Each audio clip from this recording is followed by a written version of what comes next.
के लिए, उसके तालंत को बढ़ाने के लिए बहुत जरूरी है। എന്നാൽ പല സന്ദർഭങ്ങളിലും കുട്ടികൾക്ക് അംഗീകാരം ലഭിക്കുന്നില്ല.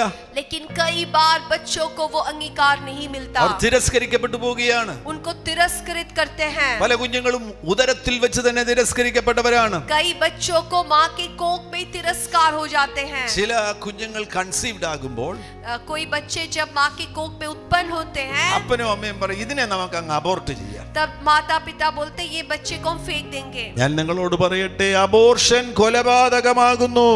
मैं आपसे कहना चाहता हूँ गर्भपात हत्या है। ആരും അതിനെക്കുറിച്ച് ചിന്തിക്കാറേയില്ല. कोई उसके बारे में सोचता नहीं। നിങ്ങൾക്കറിയാമോ, പാൻഡമിക് ഉണ്ടായി കഴിഞ്ഞ 2 വർഷമായി ലോകവ്യാപകമായി ഏതാണ്ട് 56 മുതൽ 60 ലക്ഷം വരെ ആളുകൾ മരിച്ചു. കോവിഡ് വന്നു മരിച്ചു. पिछले 2 सालों में कोविड के कारण 56 से 60 लाख लोग मरे हैं। വലിയ സംഖ്യയല്ലേ? बहुत बड़ा संख्या है। എന്നാൽ ഈ കഴിഞ്ഞ ദിവസം ഞാൻ ഈ അബോർഷൻ മൂലം മരിച്ച കുട്ടികളുടെ എണ്ണം എടുത്തപ്പോൾ ये बड़ी संख्या है, लेकिन जब पिछले दिन में अबॉर्शन के द्वारा मरे हुए बच्चों का जब मैंने गिनती लिया, കഴിഞ്ഞ ഒരു വർഷം ലോകത്തിൽ മുഴുവൻ 3 കോടി കുട്ടികളെ അമ്മയുടെ ഉദരത്തിൽ അബോർട്ട് ചെയ്തു. पिछले 1 साल ही 3 करोड़ बच्चों को माँ के कोख में अबॉर्शन किया। 2 വർഷം കൊണ്ട് ലോകവ്യാപകമായിട്ട് കോവിഡ് വന്നു മരിച്ചത് 60 ലക്ഷം പേർ. 2 साल में कोविड आकर पूरे संसार में मरे लोग 60 लाख हैं। ഒരു വർഷം കൊണ്ട് ലോകവ്യാപകമായി ജീവിക്കുവാനും ജനിക്കുവാനും ആഗ്രഹിച്ച കുഞ്ഞുങ്ങളെ വയറ്റിൽ വെച്ച് കൊന്നപ്പോൾ 3 കോടി കുഞ്ഞുങ്ങളെ വൈദ്യശാസ്ത്രം കൊന്നൊടുക്കി. लेकिन 1 साल में ही जो बच्चा जीना चाहता था, जिसको जीने की इच्छा थी, उसको 3 करोड़ बच्चों को माँ के पेट में मेडिकल साइंस ने मार दिया। യേശുക്രിസ്തുവിൽ വിശ്വസിക്കുന്ന ഒരു ഡോക്ടറുടെ അരികിൽ അബോർഷൻ നടത്തുവാൻ വേണ്ടി ഗൈനക്കോളജിസ്റ്റിന്റെ അരികിൽ ഒരു ഫാമിലി വന്നപ്പോൾ അവരിങ്ങനെ ഒരു ചോദ്യം ചോദിച്ചു. तो एक परिवार एक गायनिकोलॉजिस्ट के पास आया जो एक विश्वासी है।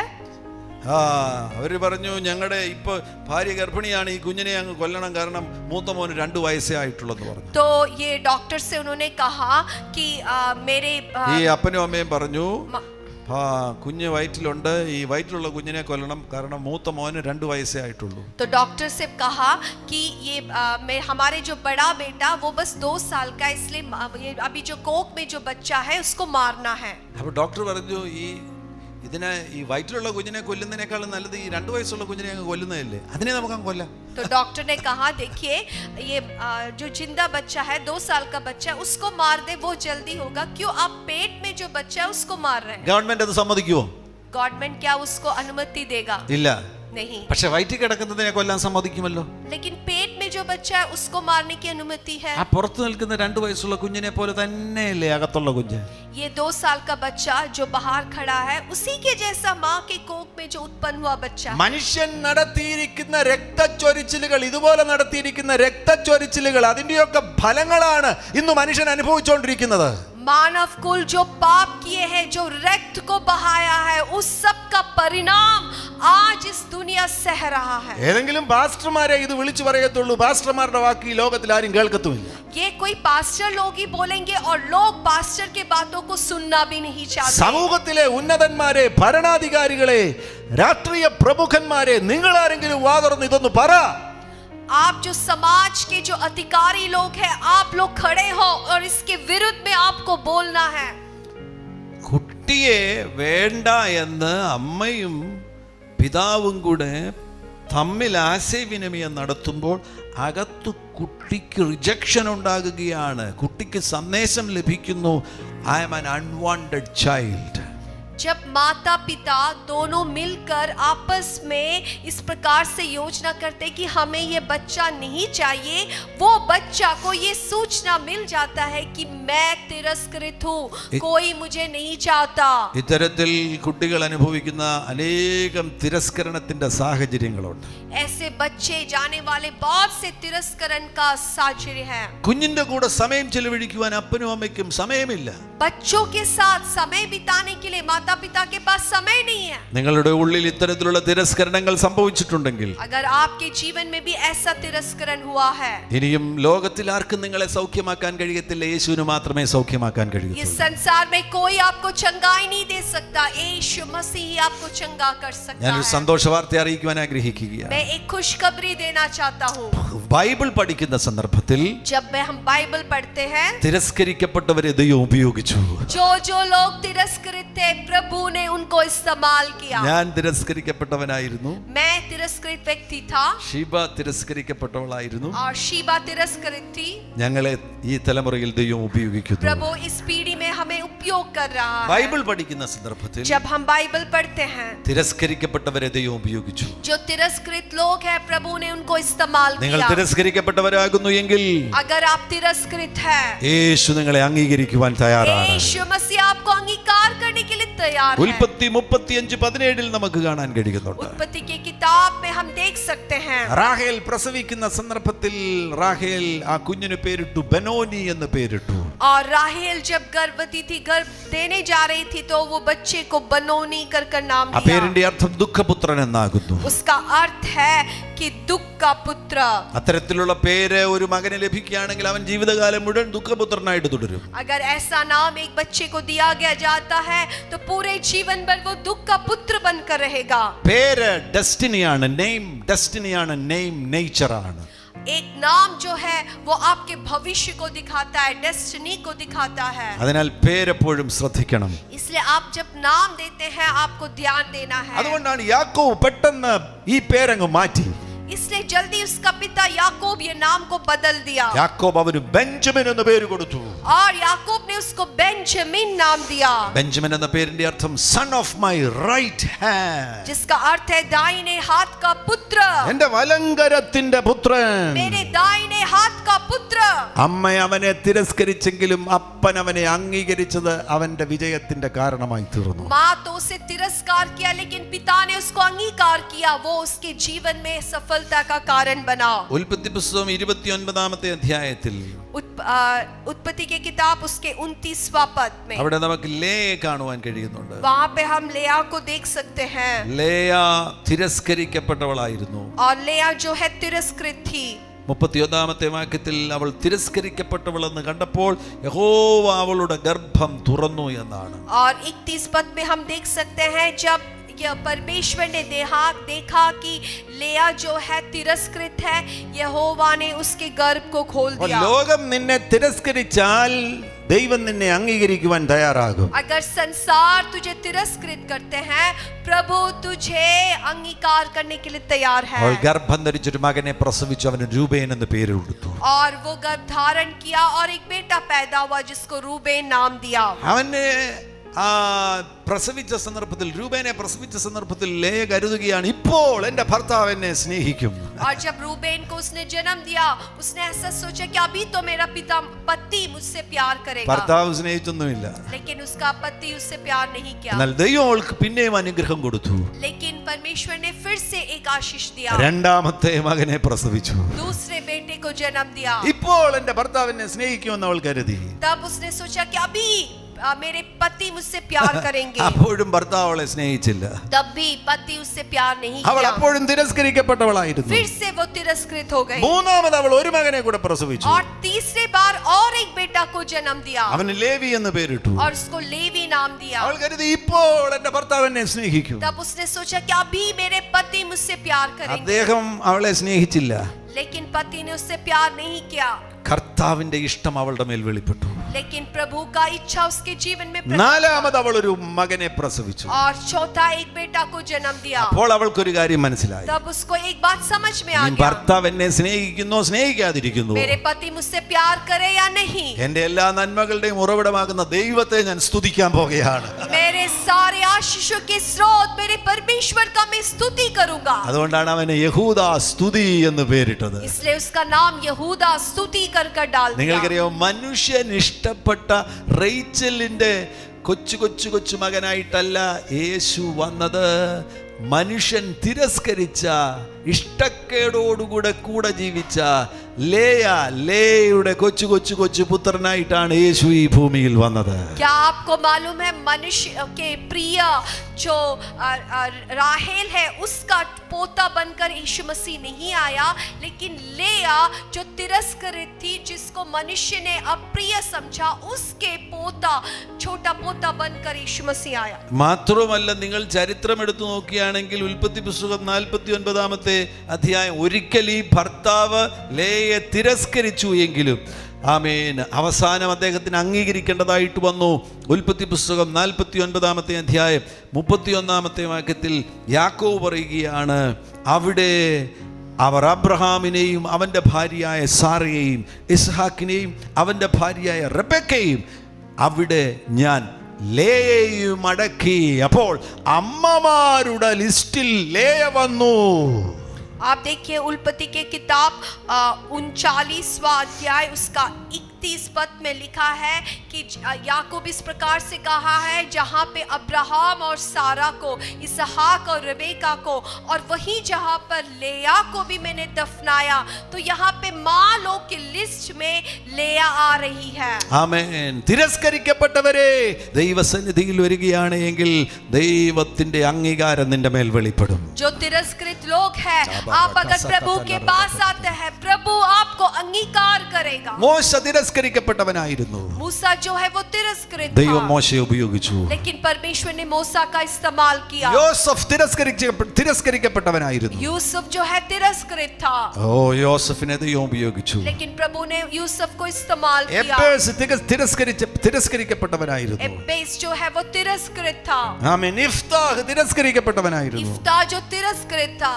ആമേൻ. ദാവീദ് തിരസ്കരിക്കപ്പെട്ടവനായിരുന്നു. और दाऊद राजा वो तिरस्कृत था. അവരെ എല്ലാവരെയും കർത്താവ് ഉപയോഗിച്ചു എങ്കിൽ अगर प्रभु उन सबको इस्तेमाल किया. പുതിയ നിയമത്തിൽ നമുക്ക് പ്രോഡിഗൽ സണ്ണിനെ കാണുവാൻ കഴിയുന്നുണ്ട്, മുടിയനായ പുത്രനെ കാണുവാൻ കഴിയുന്നുണ്ട് ലൂക്കോസിന്റെ സുവിശേഷം 15-ാമത്തെ അധ്യായത്തിൽ. और नए नियम में हम उड़ाऊ पुत्र को देख सकते हैं लूका उसका 15वां अध्याय में. അപ്പന്റെ പക്കൽ നിന്ന് അവകാശങ്ങൾ വാങ്ങിക്കൊണ്ട് വീട് വിട്ടുപോയവൻ, और जो अपने पिता से अपना हिस्सा को लेकर घर छोड़कर जाने वाला ഇനി അവന് पुत्र, സ്നേഹം ലഭിക്കുവാൻ അംഗീകാരം ലഭിപ്പാൻ യോഗ്യതയുണ്ടോ? अभी उसको प्यार मिलने के लिए, अंगीकार मिलने की कोई योग्यता नहीं है. ഇവനെല്ലാം നഷ്ടപ്പെടുത്തി ये सब कुछ खमा दिया. അവസാനം പന്നികളെ മേയ്ക്കുകയാണ്. अभी वो स्वरों के बीच में है, ഭക്ഷിക്കാനൊന്നുമില്ല. खाने के लिए कुछ नहीं है. തനിക്കുള്ളതെല്ലാം നഷ്ടപ്പെട്ടിരിക്കുന്നു. उसका पास जो कुछ वो खो बैठा है. ആ സമയത്ത് തന്റെ ഹൃദയത്തിൽ അകത്തു നിന്നൊരു ശബ്ദം മുഴങ്ങുകയാണ്. तब उसके अंदर से एक आवाज आ रहा है, അപ്പന്റെ വീട്ടിലേക്ക് മടങ്ങിപ്പോകാം. अपने पिता के घर तू वापस जा. ഓ ഹല്ലേലൂയ, ഹല്ലേലൂയ. നിങ്ങൾ തകർന്ന്, നിങ്ങൾ ശൂന്യമായി എല്ലാം നഷ്ടപ്പെട്ടാലും, अगर आप पूरा आप टूट गए हैं, आपका सब कुछ नष्ट भी हो गए हैं, ദൈവ സ്നേഹത്തെ സംശയിക്കരുത്. कभी भी परमेश्वर के प्यार को हालेलुया। शक नहीं करना. ദൈവ സ്നേഹത്തെ സംശയിക്കരുത്. कभी भी परमेश्वर के प्यार को शक नहीं करना. ആ മുടിയനായ പുത്രനെ ശ്രദ്ധിക്കുക, അവൻ അപ്പന്റെ വീട്ടിലേക്ക് നടന്നു വരികയാണ്. अभी वो उड़ाऊ पुत्र के बारे में देखिए, वो अपने पिता के घर के ओर चल कर आ रहा है. ഉടുപ്പില്ല, കോട്ടില്ല, ആമീൻ, ചിലപ്പോൾ ഒരു ബർമുഡ മാത്രം ഇട്ടുകൊണ്ട്, ചെരുപ്പില്ല, വാച്ചില്ല, ഹാറ്റില്ല, ഗ്ലാസില്ല. അവന് ഇപ്പോൾ വികൃതനായിട്ട് പല്ല് തേച്ചിട്ടില്ല, കുളിച്ചിട്ടില്ല, നടന്നു വരികയാണ്. आप देखिए वो जो उड़ाऊ पुत्र, उसका पैरों में जूती नहीं है, कपड़े नहीं है, कोट नहीं है, उसके हो सकते एक बरमुडा पहनकर वो पिता के घर आ रहा है. वो कई दिनों से नहाया नहीं, दांत साफ नहीं किया, बहुत ही गंदे रूप में अपने पिता के घर वो आ रहा है. ദൂരെ നിന്ന് അപ്പൻ അവനെ കാണുകയാണ്. लेकिन दूर से उसके पिता उसे देखता है. അപ്പന്റെ ഹൃദയം നിങ്ങൾ ശ്രദ്ധിക്കുക. आप उस पिता के हृदय के बारे में सोचें. അപ്പൻ അവനെ തിരിച്ചറിയുകയാണ്. पिता ने अपने बेटे को समझ लिया है. അവന്റെ സ്വന്തം ഭാര്യ പോലും അവനെ തിരിച്ചറിയുമായിരുന്നില്ല. हो सकता है उसके पत्नी होते तो वो भी समझ नहीं पाते, എന്നാൽ അപ്പൻ അവനെ തിരിച്ചറിയുകയാണ്. लेकिन पिता ने समझ लिया. അപ്പൻ തിരിച്ചറിഞ്ഞപ്പോൾ എന്താണ് ചെയ്യുന്നത്? अभी पिता ने जब वो समझ लिया, वो क्या कर रहा ഒരു है? സെക്കൻഡ് പോലും പിന്നെ അവിടെ തുടർന്നില്ല. एक सेकंड भी वहां पर नहीं അപ്പൻ बैठा, അവന്റെ അരികിലേക്ക് ഓടുകയാണ്. और पिता उसके पास दौड़ कर आ रहा है, അംഗീകരിക്കുവാൻ വേണ്ടി. उसको अंगीकार करने के लिए. അപ്പൊ ഞാൻ ആ മുടിയനായ പുത്രന്റെ ഹൃദയം ഓർക്കുകയാണ്. मैं वो उड़ाऊ पुत्र का हृदय के बारे में सोचता हूँ। അവൻ അത്ഭുതപ്പെട്ടു പോയി കാണും. वो बहुत ही आश्चर्यचकित हो गया। അപ്പൻ എന്റെ അരികിലേക്ക് ഓടി വരുന്നു. ये देखो पिता मेरे पास दौड़ आ रहा है। അവനും ഓടിക്കാണും. तो हो सकता है वो भी दौड़ने लगा। അവർ രണ്ടുപേരും ഒരു അടുത്ത് വരികയാണ്. वो दोनों पास पास आ गए। ഇവന്റെ അരികിൽ ആരും പോകില്ല, നാറ്റം, കുളിച്ചിട്ടില്ല. എന്നാൽ അപ്പൻ അതൊന്നും പ്രശ്നമല്ല. देखिए कोई उसका पास नहीं जाएगा, बहुत दुर्गंध है क्योंकि वो कई दिनों से नहीं नहाया, कोई उसका पास नहीं जाएगा, लेकिन पिता गया। രൂപാന്തരപ്പെട്ടവരെ സ്വീകരിക്കുവാനും അംഗീകരിക്കുവാനും ഇരിക്കുന്നവനല്ല നിന്റെ സ്വർഗീയ പിതാവ്. हमारे स्वर्गीय पिता पश्चाताप कर कर पूरा साफ होकर आने वाले व्यक्ति को बस स्वीकार करने के लिए बैठा नहीं നിന്നെ है। അംഗീകരിച്ചതിന് ശേഷം നിന്നെ രൂപാന്തരപ്പെടുത്തുന്നവനാണ് ദൈവം. हमारे परमेश्वर हमें अंगीकार करने के बाद पश्चाताप में लेने वाला है हमारा यीशु। നിന്റെ പ്രശ്നമെല്ലാം മാറ്റിയിട്ട് വാ, എന്നാ ഞാൻ നിന്നെ അംഗീകരിക്കാമെന്നല്ല അപ്പൻ നിന്നോട് പറയുന്നത്. पिता ऐसा नहीं कहता तेरे सारे गड़बड़ी को तो दूर कर कर मेरे पास आ, फिर मैं तुम्हें अंगीकार करूंगा, ऐसा नहीं कहता। നിന്റെ കുഴപ്പങ്ങളോട് നീ ഓടി വാ. तुम्हारे पास क्या प्रश्न है उसके साथ तू दौड़ कर ഞാൻ आ। അംഗീകരിച്ചതിന് ശേഷം मैं तुम्हें अंगीकार करूंगा। ഞാൻ നിന്റെ കുഴപ്പങ്ങളെ മാറ്റിത്തരാം. मैं तुम्हारे अंदर की जो भी समस्या है मैं അപ്പൻ उसको ഓടി हटा दूं। വരികയാണ്, അപ്പൻ ഓടി वो വരികയാണ്, पिता दौड़ कर മകൻ आ ഓടി रहा है, വരികയാണ്. बेटा दौड़ कर आ रहा അവൾ है ഒരുമിച്ച് ആലിംഗനം ചെയ്യുന്നു. और एक दूसरे से गले मिलते हैं।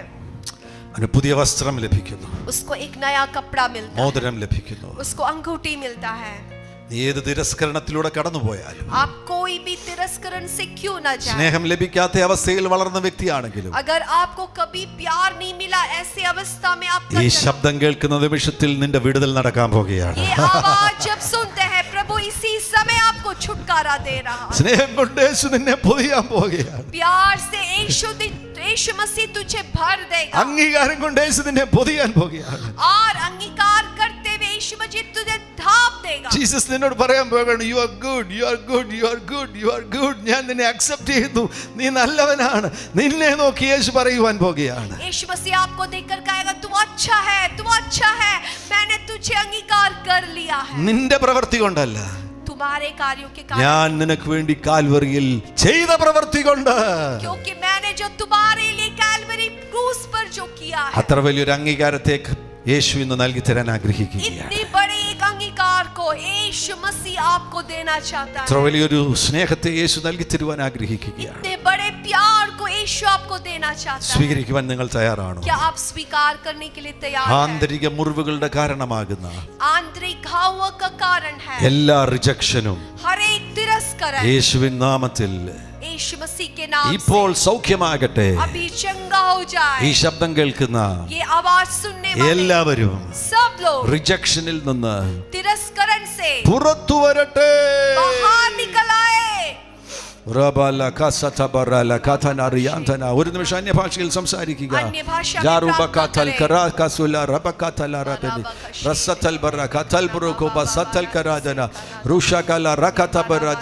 प्रार्थना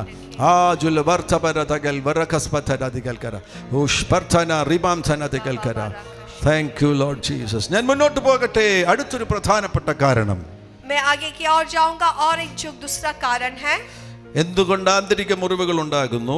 क्यों आंतरिक घाव होते हैं, മറ്റൊരു കാരണമാണ് പൂർത്തീകരിക്കാത്ത ആഗ്രഹങ്ങൾ, unfulfilled desires. और वो है अधूरी इच्छाएं। അനേകരുടെ ജീവിതത്തിൽ പൂർത്തീകരിക്കാത്ത ആഗ്രഹങ്ങൾ ഉള്ളതുകൊണ്ട് ആന്തരിക മുറിവുകൾ സംഭവിക്കുന്നു. बहुत लोगों के अंदर अधूरी इच्छाएं होते हैं, उससे उनको आंतरिक घाव होते हैं। ആമേൻ. സദൃശവാക്യം 19:21 നമുക്ക് കാണുവാൻ കഴിയുന്നു, ആഗ്രഹങ്ങൾ, ദൈവം നമുക്ക് ആഗ്രഹങ്ങൾ നൽകിയിട്ടുണ്ട്.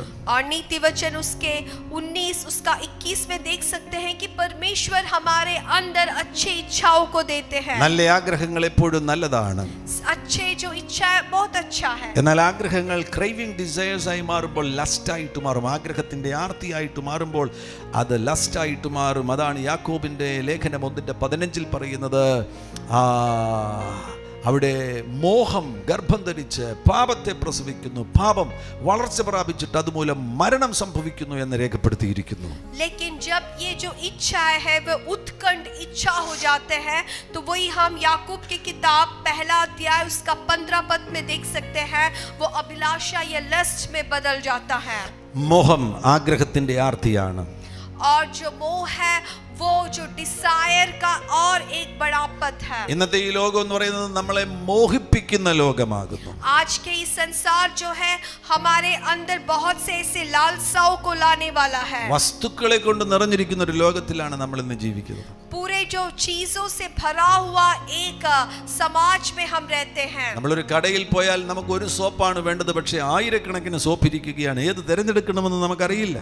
और एक दुकान में हम जाते हैं एक सोप खरीदने के लिए, लेकिन दुकान में 1000 सोप है, तो हमें नहीं मालूम अभी हमें कौन सा खरीदना है। അങ്ങനെയാണ് ആളുകൾ തീരുമാനങ്ങളിൽ തെറ്റിപ്പോകുന്നത്. ऐसे लोग अपने निर्णयों में वो गलत हो जाते हैं। നിങ്ങൾക്ക് ഒരു ചുരിദാറാണ് ആവശ്യം, ഒരു സാരിയാണ് ആവശ്യം, പക്ഷേ കടയിൽ ചെല്ലുമ്പോൾ ആയിരക്കണക്കിന് സാരികൾ, ആയിരക്കണക്കിന് ചുരിദാറുകൾ, അതിനു മുമ്പിൽ നിങ്ങൾ ഏത് തിരഞ്ഞെടുക്കണമെന്ന് അറിയത്തില്ല. പലപ്പോഴും തിരഞ്ഞെടുപ്പുകളിൽ തെറ്റിപ്പോകുകയാണ്. आप दुकान जाते हैं एक चूड़ीदार खरीदने के लिए, एक साड़ी खरीदने के लिए, लेकिन दुकान में हजारों रखा है, जिससे आप कंफ्यूज हो जाते हैं, आपको नहीं मालूम अभी कौन सा लेना है। ഞാൻ ടൈൽസ് വാങ്ങുന്ന ഒരു കടയിൽ പോയി കഴിഞ്ഞപ്പോൾ അദ്ദേഹവുമായിട്ട്, ആ ബിസിനസ്സുകാരനുമായിട്ട് സംസാരിച്ചപ്പോൾ ഈ വെറൈറ്റീസ് ഓഫ് ടൈൽസ് അതിനെക്കുറിച്ച് പറഞ്ഞപ്പോൾ അദ്ദേഹം പറഞ്ഞത് കസ്റ്റമേഴ്സിനെ കൺഫ്യൂസ് ചെയ്യാൻ വേണ്ടിയാണ്. കസ്റ്റമേഴ്സ് പലപ്പോഴും ഇത് കണ്ട് കൺഫ്യൂസ്ഡ് ആയിട്ട് റോങ് ഡിസിഷൻസ് എടുക്കും. तो जब वो टाइल्स के दुकानदार ने कहा कि बहुत सारे वैरायटी वहां पर रखे हैं, तो उन्होंने कहा कि कस्टमर्स को कंफ्यूज करने के लिए इतने सारे वैरायटीज रखे हैं कि कस्टमर्स गलत निर्णय को ले। അങ്ങനെയുള്ള മോഹം കൊണ്ട് നിറഞ്ഞ ഈ ലോകത്തിൽ വളരെ സൂക്ഷ്മതയോടുകൂടെ ജീവിക്കണം. പൂർത്തീകരിക്കാത്ത ആഗ്രഹങ്ങളിൽ ജീവിക്കരുത്. സംതൃപ്തിയുള്ളൊരു ജീവിതം നയിക്കുവാൻ തയ്യാറാകണം. ऐसे अभिलाषाओं को लाने वाले, धोखा देने वाले संसार में जब रहते हैं, तो हमें बहुत सावधान होना है, खासकर जहाँ पे जो अधूरी इच्छा है उस स्थल पर। ചിലർക്ക് കുടുംബജീവിതവുമായി ബന്ധപ്പെട്ട് പൂർത്തീകരിക്കാത്ത ആഗ്രഹങ്ങളുണ്ട്. बहुत से लोगों को पारिवारिक जीवन में अधूरी इच्छाएं वाले लोग हैं। അങ്ങനെയാണ് ഇപ്പോൾ ഡിവോഴ്സുകളുടെ എണ്ണം വർദ്ധിച്ചുകൊണ്ടിരിക്കുന്നത്. इस कारण अभी बहुत से तलाक हो रहे हैं। ഡ്രീമും റിയാലിറ്റിയും തമ്മിൽ വ്യത്യാസമുണ്ട്. जो सपना है और जो हकीकत है उसमें बहुत फर्क है। നമ്മൾ സ്വപ്നം കാണുന്നത് യാഥാർത്ഥ്യങ്ങളാകണമെന്നില്ല.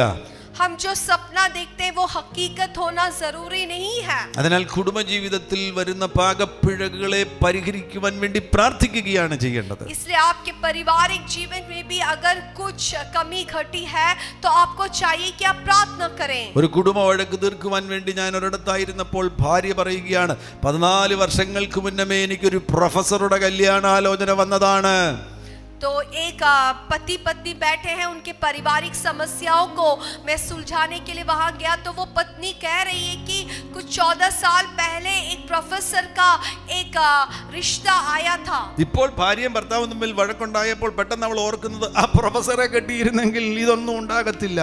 अभी पति पत्नी के बीच में जब झगड़ा होता है, ये पत्नी क्या सोच रही है, अगर मैं वो प्रोफेसर से शादी करता तो ऐसा लड़ाई नहीं आता। ചിലർക്ക് കുട്ടികൾ രണ്ട് പെൺകുട്ടികളാകുമ്പോൾ ചിലർ ദുഃഖിക്കുകയാണ്, എനിക്ക് ആണിനെ കിട്ടിയില്ല എന്ന്. और कोई लोग बच्चों के बारे में चिंता करते हैं, वो बोलते हैं कि मुझे एक लड़का नहीं मिला। കേരളത്തിലെ ക്രൈസ്തവർക്ക് പറ്റിയ ഏറ്റവും വലിയൊരു തെറ്റാണ് കുട്ടികളുടെ എണ്ണം കുറച്ചത്. और केरल की मसीह लोगों का बहुत बड़ा गलती है जो वो बच्चों की गिनती को कम कर दिया। ആമേൻ. ഇനിയെങ്കിലും ആ മേഖലയിൽ പുതിയ തലമുറ മാനസാന്തരപ്പെടണം. इस विषय में अभी के पीढ़ी में एक पश्चाताप होना है। ഞങ്ങളുടെ തലമുറയിൽ ഞങ്ങൾക്ക് ആ തെറ്റുപറ്റി. हमारे पीढ़ी में, हमारे जीवन में ये गलती हुआ। വിനയപുരസ്സരം ഞങ്ങൾ ഈ സന്ദേശം നിങ്ങളെ അറിയിക്കുകയാണ്. लेकिन हम बहुत ही नम्रता से ये संदेश आप तक पहुंचाते हैं। കുട്ടികളുടെ എണ്ണം വർദ്ധിക്കുന്നത് ഒരു അനുഗ്രഹമാണ്. बच्चों की संख्या बढ़ना एक आशीष है। 4 കുട്ടികൾ 5 കുട്ടികളൊക്കെ നിങ്ങൾക്ക് ദൈവം നൽകി തരട്ടെ. हो सके तो 4-5 बच्चे आपको प्रभु दे। മുൻ തലമുറയിലുള്ളവരെ ശ്രദ്ധിക്കണം, 5-6 കുട്ടികളുണ്ട്. आप देखिए पिछले पीढ़ी में जो लोग थे उनका 4-5 बच्चे थे। ഞാനൊരിക്കൽ ദുബൈയിലായിരുന്ന സന്ദർഭത്തിൽ എയർപോർട്ടിൽ വെച്ച് ഒരു ഫാമിലിയെ കണ്ടു. അപ്പച്ചനും അമ്മച്ചിയുമാണ്. ഞാൻ എവിടെ പോവാണെന്ന് ചോദിച്ചു. मैंने दुबई में एक बुजुर्ग एक पति पत्नी को देखा। मैंने पूछा कहाँ जा रहे हैं? അവർ പറഞ്ഞു അമേരിക്കയിൽ പോവുകയാണ്, മകൾ പ്രസവിച്ചു, കുഞ്ഞിനെ നോക്കാൻ വേണ്ടി तो പോവുകയാണ്. वो कहा कि हम अमेरिका जा रहे हैं, बेटी का डिलीवरी हो गया, बच्चे को देखने जा रहे हैं। മറ്റൊരു സന്ദർഭത്തിൽ ഞാൻ സിംഗപ്പൂരിലായിരുന്നപ്പോൾ ഇതേ അപ്പച്ചനെ അമ്മച്ചിയെ ഞാൻ സിംഗപ്പൂർ എയർപോർട്ടിൽ വെച്ച് और കണ്ടു. कुछ सालों के बाद मैंने सिंगापुर एयरपोर्ट में यही माता पिता को मैंने देखा। ഞാൻ ചോദിച്ചു എങ്ങനെ ഇവിടെ വന്നെന്ന് ചോദിച്ചു. मैंने पूछा आप यहाँ कैसे आए? അപ്പൊ അപ്പച്ചനും അമ്മച്ചിയും പറഞ്ഞു ഇവിടെ സിംഗപ്പൂരിൽ എൻ്റെ മോനുണ്ട്, മോന്റെ കൂടെ ആയിരുന്നു, ഇപ്പൊ ഓസ്ട്രേലിയക്ക് പോവുകയാണ്, അവിടെ മോൾ ഓസ്ട്രേലിയയിൽ മൂന്നാമത്തെ മോൾ ഓസ്ട്രേലിയയിൽ പ്രസവിച്ചു. तो अब उन्होंने कहा कि मैं अभी हम सिंगापुर में थे, बेटा यहाँ पे था, अभी इसके बाद हम ऑस्ट्रेलिया जाएंगे क्योंकि हमारी तीसरी बेटी ऑस्ट्रेलिया में है, उसके बच्चे को देखना है। പിള്ളേരുടെ എണ്ണം കൂടുന്നത് കൊണ്ട് നഷ്ടമൊന്നുമില്ല. आपके बच्चे ज्यादा होते आपका कुछ नष्ट नहीं होगा, നിന്റെ ആയുസ് പോലും വർദ്ധിക്കും. आपका जो आयु वो भी बढ़ जाएगा കാരണം നീ ഒരു നീഡായി തീരും. क्योंकि आप एक जरूरत हो जाएंगे। കുട്ടികൾക്ക് നിന്നെ ആവശ്യമാണ്. बच्चों को आपकी जरूरत होगा, ഗ്രാൻഡ് ചിൽഡ്രന് നിന്നെ ആവശ്യമാണ്. आपके पोता पोती को आपको आवश्यक होगा, ദീർഘായുസ് ലഭിക്കും. आपको एक अच्छा उम्र मिलेगा। അതുകൊണ്ട് 4-5 കുട്ടികൾ ഉണ്ടാകട്ടെ. इसलिए आपका 4-5 बच्चे हो जाए। ഇപ്പോൾ ഉണ്ടായത് 2 പെൺകുട്ടികളാണെങ്കിൽ അതിനെ ചൊല്ലി നിങ്ങൾ ആരും പരിഭവപ്പെടരുത്. अगर आपके 2 बेटियां हैं उसके लिए आप कभी चिंतित नहीं होना है। നിന്റെ കുട്ടികളെ അനുഗ്രഹിക്കുവാൻ കർത്താവ് വിശ്വസ്തനാകുന്നു. प्रभु आपके बेटियों को आशीष करने के लिए विश्वास योग्य है। കുടുംബജീവിതവുമായി ബന്ധപ്പെട്ട് പൂർത്തീകരിക്കാത്ത ആഗ്രഹത്തിൽ ജീവിക്കരുത്. कभी भी आपके पारिवारिक जीवन में अतृप्त इच्छाओं में नहीं रहना है। ഭാവിയുമായി ബന്ധപ്പെട്ട് പൂർത്തീകരിക്കാത്ത ആഗ്രഹങ്ങളിൽ ജീവിക്കരുത്. आपके भविष्य में कभी भी जो अतृप्त इच्छाओं में नहीं रहना है। അനേകരുടെ ജീവിതത്തിൽ ഇപ്പോൾ പലവിധമാകുന്ന ഖേദങ്ങളിലാണ് അവർ ജീവിക്കുന്നത്. എനിക്ക് ഇതാകുവാൻ കഴിഞ്ഞില്ല, എനിക്ക് അതാകുവാൻ കഴിഞ്ഞില്ല. बहुत लोग ऐसे जीते, मैं ऐसा नहीं बन सकता, वैसा नहीं बन पाया। സംതൃപ്തിയിൽ ജീവിക്കുവാൻ ആളുകൾക്ക് കഴിയുന്നില്ല. वो अंदर ही संतुष्ट नहीं होते। ഇപ്പോഴുള്ള അവസ്ഥയിൽ സന്തോഷിക്കുവാൻ കഴിയുന്നില്ല. आपकी अभी की जो अवस्था है उसमें आप खुश नहीं हो पा रहे। ഞങ്ങളുടെ വീട്ടിൽ സഹായത്തിന് വരുന്ന ഒരു സഹോദരി ഒരിക്കൽ പറഞ്ഞു, പാസ്റ്റർ എനിക്ക് വേണ്ടി പ്രാർത്ഥിക്കണം, എൻ്റെ സാമ്പത്തിക മേഖലയിൽ ഒരു മാറ്റം ഉണ്ടാകുവാൻ. എനിക്കിപ്പോൾ 12,000 രൂപ മാത്രമേ പല വീടുകളിൽ പോയി ലഭിക്കുന്നുള്ളൂ, അതൊരു 6,000 രൂപയെങ്കിലും ആയിരുന്നെങ്കിൽ കുടുംബത്തിനൊരു അനുഗ്രഹമായി തീർന്നേനമേ എന്ന്. तो हमारे घर में हमें मदद करने वाली एक बहन आकर कहती कि पास्टर हमारे लिए प्रार्थना करें, हमारी आर्थिक जो स्थिति बहुत कमजोर है, मैं इतने घरों में जाती हूँ लेकिन 10,000 रुपीस ही मिलता है, मुझे और कुछ अधिक पैसों की जरूरत है। ഞാൻ അവരുടെ അനുഗ്രഹത്തിന് വേണ്ടി പ്രാർത്ഥിച്ചു. मैं उनके आशीषों के लिए प्रार्थना किया। അതിനുശേഷം ഞാനൊരു ഹോസ്പിറ്റലിലായിരിക്കുന്ന സന്ദർഭത്തിൽ उसके बाद मैं एक अस्पताल गई, ഒരു പേഷ്യന്റിനെ കാണാൻ വേണ്ടി പോയപ്പോൾ एक पेशेंट को देखने के लिए वहां गया। പെട്ടെന്ന് എന്നെ